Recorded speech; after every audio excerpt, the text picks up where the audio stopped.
رسول اللہ صلی اللہ علیہ وسلم کی زندگی کے اندر بہت سارے اس طرح کے واقعات ملتے ہیں جس کو آج ہم اگر اپنے معاشرے کے ساتھ جوڑتے ہیں تو شاید ہمیں وہ اپنے معاشرے کے حساب سے ہم ان کو تسلیم کرنے کے لیے یا ان پہ ایمان لانے کے لیے ہمیں بہت سوچنا پڑتا ہے۔ جیسے رسول اللہ صلی اللہ علیہ وسلم کی زندگی میں ملتا ہے کہ آپ صلی اللہ علیہ وسلم ایک غزوے کے اندر جا رہے تھے، تو راستے میں حضرت عائشہ رضی اللہ تعالیٰ عنہ سے فرمانے لگے کہ عائشہ ہم دوڑ نہ لگے؟ تو حضرت عائشہ نے فرمایا جی یا رسول اللہ صلی اللہ علیہ وسلم لگاتے ہیں دوڑ۔ تو آپ نے صحابہ کرام کو فرمایا کہ آگے آگے نکل جاؤ۔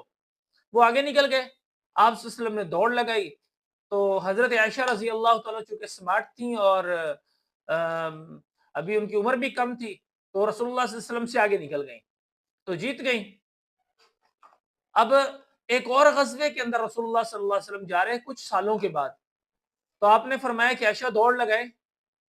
تو حضرت عائشہ رضی اللہ تعالیٰ فرماتی ہیں، انہوں نے خود اپنی بیتی کے اندر فرمایا ہے کہ اس وقت میرا کچھ وزن بڑھ چکا ہوا تھا، تو آپ صلی اللہ علیہ وسلم نے فرمایا کہ دوڑ لگائے؟ تو حضرت عائشہ نے فرمایا جی یا رسول اللہ ضرور دوڑ لگاتے ہیں۔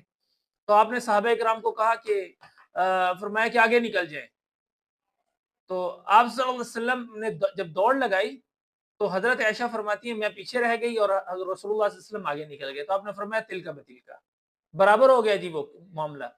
آج اگر دیکھیں ہم تو کوئی ایسا کوئی مولوی یا ایسا کوئی مفتی یا اتنا کوئی پڑھا لکھا بندہ وہ کہے گا کہ اپنی بیوی کو آؤ جی دوڑ لگاتے ہیں ہم فلاں میدان کے اندر ہم جا کے دوڑ لگاتے ہیں جہاں پہ لوگ نہ دیکھ رہے ہوں؟ کون دوڑ لگواتا ہے؟ کوئی بھی نہیں ایسے کرتا۔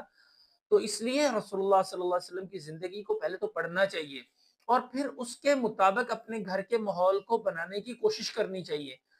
رسول اللہ صلی اللہ علیہ وسلم کی جو گھر کی زندگی ہے، باہر کی زندگی ہے، وہ ساری کی ساری ہمارے لیے نمونہ ہے۔ ہمارے آپ صلی اللہ علیہ وسلم کی جو گھر کی زندگی ہے اس میں آپ صلی اللہ علیہ وسلم نے اپنے بچوں کو کیسے اٹھایا ہے، کیسے ان کے ساتھ پیار کیا ہے۔ آپ صلی اللہ علیہ وسلم اپنے نواسوں کی زبان کو چوسا کرتے تھے اور بعض دفعہ اپنی زبان اپنے نواسوں کے منہ کے اندر دے دیا کرتے تھے۔ تو یہ بھی آپ صلی اللہ علیہ وسلم کی زندگی کا حصہ ہے، بچوں کے ساتھ پیار کرنا۔ کبھی آپ صلی اللہ علیہ وسلم نے کسی کو ڈانٹا نہیں ہے۔ تو بہت ساری اس طرح کی چیزیں ہیں جس کو ہم سمجھتے ہیں۔ اگر آج کسی کو کہا جائے نوجوان کو کہ جی وہ اپنی بیوی کے ساتھ فلاں گراؤنڈ کے اندر دوڑ لگا رہے تھے اور انہوں نے فلاں روڈ کے اوپر دوڑ لگائی ہے، تو فتوے آنے شروع ہو جائیں گے اور ان کو برا بھلا کہنا شروع کر دیا جائے گا۔ لیکن آپ صلی اللہ علیہ وسلم کی زندگی سے یہ ساری چیزیں ملتی ہیں۔ آپ صلی اللہ علیہ وسلم کو ایک دفعہ حضرت عائشہ رضی اللہ تعالیٰ نے اظہار کیا کہ یا رسول اللہ صلی اللہ علیہ وسلم حبشہ کے لوگ جو ہیں وہ مسجد نبی کے صحن میں اپنی مشقیں کر رہے ہیں، تو آپ نے فرمایا آؤ عائشہ دکھاتے ہیں۔